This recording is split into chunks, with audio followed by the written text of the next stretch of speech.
বলে প্রেম কখনো শেষ হয় না, কিন্তু আমরা জানি প্রেম শেষ হয়। অবশ্যই একটা সময় প্রেম শেষ হয়ে যায়।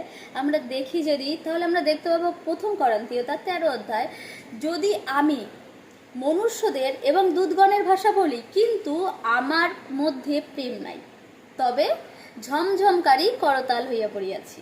তার মানে এক জায়গায় বাইবেল বলছে যে প্রেম কখনো শেষ হয় না, কিন্তু বলছে যে প্রেম শেষ হয়ে যাচ্ছে। আমরা দেখি দু ধরনের প্রেম। যদি প্রেম এক ধরনেরই হতো তাহলে মানুষ মানুষকে প্রেম না থাকার কারণে খুন করতে পারতো না, তার জীবন শেষ করতে পারতো না। কিন্তু প্রেম আর এক ধরনের, যা হয়েছে ঈশ্বর হইতে হয়, যে প্রেম কখনো শেষ হয় না। কিন্তু এক প্রেম হয়েছে আমরা বানাই, আমরা লোক দেখানোর জন্য সেই প্রেম করি।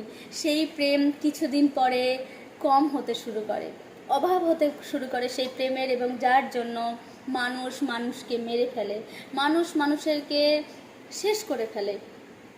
কিন্তু যেন আমরা সেই প্রেমের পিছনে না দৌড়াই যা কৃত্রিম, যা তৈরি করা হয়, যা খানিকক্ষণের।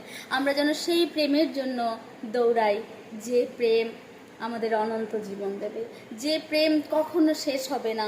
সব কিছুর লোভ হবে কিন্তু প্রেমের লোভ হবে না। সবাইকে জয় যিশু।